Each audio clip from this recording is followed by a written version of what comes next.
All right, today we are doing 8.6, choosing a factoring method. Now, this section is all about just pulling everything together that we have done in this chapter and making sure you apply it at the right time.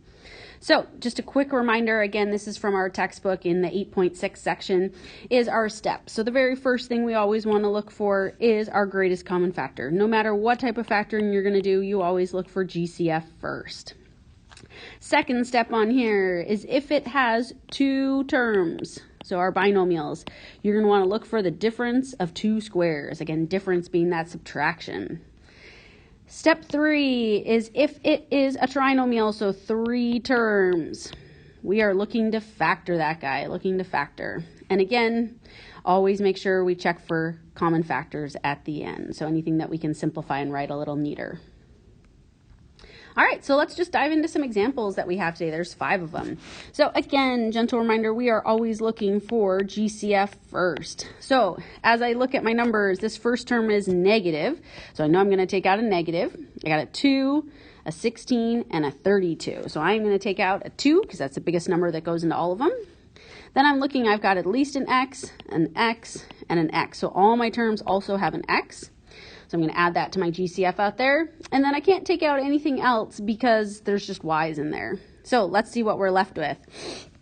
Out of that first term that I have right here, again, I'm dividing it by -2, so the -2 is gone. Taking out the X, so it looks like all I'm left with is Y squared. Again, be careful because you took out a -2, so when I'm looking at this next term and I have positive 16, I'm going to divide that by -2. That's going to give me negative. And we're going to have our 8 there. We took out the X, we're left with the Y. And then last but not least, again, be careful because you have a -32. Because you took out a GCF of -2, you're going to be left with positive 16 on there. And you took out the X. All right, so inside the parentheses, we are left with a trinomial. So we are looking here to see if we can find factors of 16 that add up to 8. So practicing listing my factors would be 1 and 16. 2 and 8, and 4 and 4. So 4 and 4 are going to work. So as I write my final answer, again, keep that GCF out in front. We know we're going to split the Y squared into Y and Y. We said we are adding in that the signs, again, adding right here, but the signs are both going to be minus. So minus, minus. And we said the factors we were going to use were 4 and 4. All right, let's try number 2. All right, so again, we are always looking for a GCF first. So looking at there, I've got a 2, but it doesn't go into 5 and 4, so there's no GCF on here. So that means as I try to factor this trinomial, I'm going to split my 2x squared into 2x and x. I do know that I'm adding, so the signs are the same, and they're both going to be plus, so put those in there. And then my factors of 4 are 1 and 4 and 2 and 2. And I am trying to get it so that it gives me 5. All right, so I'm probably not going to put my 4 back here because then that would create an 8x, which is way too big. So what if I switched it and I put the 1 and the 4?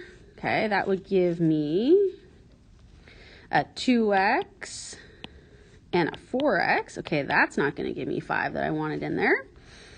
All right, so let's see. Let's take out our 4 and 4. Let's put in our 2 and our 2.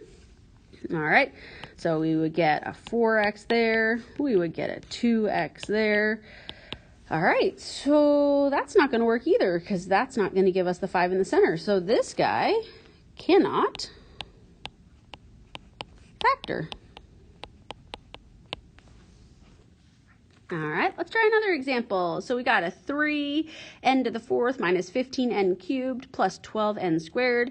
So again, looking at numbers first, looks like I can take out a GCF of 3.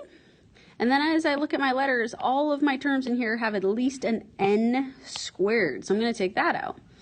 So if I divide everything by 3n squared, I would be left with an n squared for my first term, a minus 5n for my second term, and a plus 4. All right, so now I'm looking at factors of 4 that add up to 5. Well, my factors of 4 are 1 and 4, and 2 and 2, and again, since we're adding, the 1 and the 4 look like it's going to work. So to finish this up, keep your GCF out in front. Again, we said we are adding here. Signs are both going to be minus. Put those in there. We got an n and an n, and our factors are 1 and 4. So there's my final answer. All right, number 4, again, always looking for GCF. So I got a 4, an 18, and a 20. Okay, so 4 can't go into everything, but what about if I took out a 2 from everything? That would work. And then looking at my letters, it looks like I can take out at least an X from everything. So number is going to be the 2 for the GCF, and the letter is going to be X.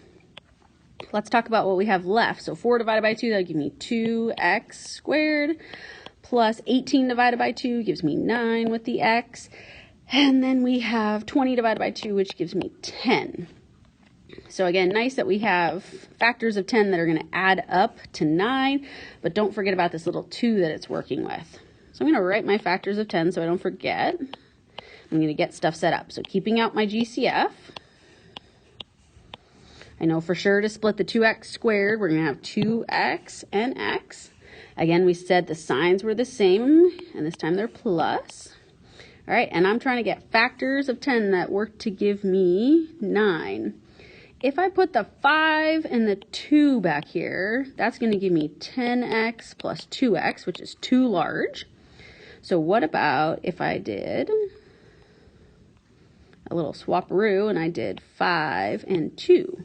Then instead, this would give me 4x. This would give me 5x, which now works to give me that 9 that I wanted in the center. So there's my final answer. All right, last one. Again, always looking for GCF. All right, so 10, 48, and 32. All right, so 10 has factors of 1 and 10 and 2 and 5. So I think the biggest one that goes into all of them would be 2. There are no letters that I can take out because we had an x squared, x, but then there's nothing back here.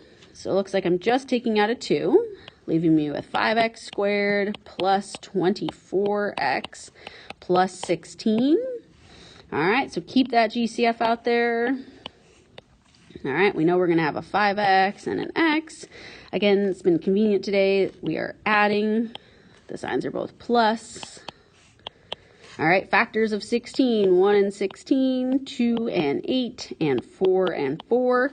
I always like to try 4 and 4 first, because if 4 and 4 don't work, it's not like you're going to switch their locations since they're the same numbers. So let's try that out. 5x and 4 give me 20x. 4 and x gives me 4x, and that does give me the center that I want. So we guessed it right on the first try. There's my final answer.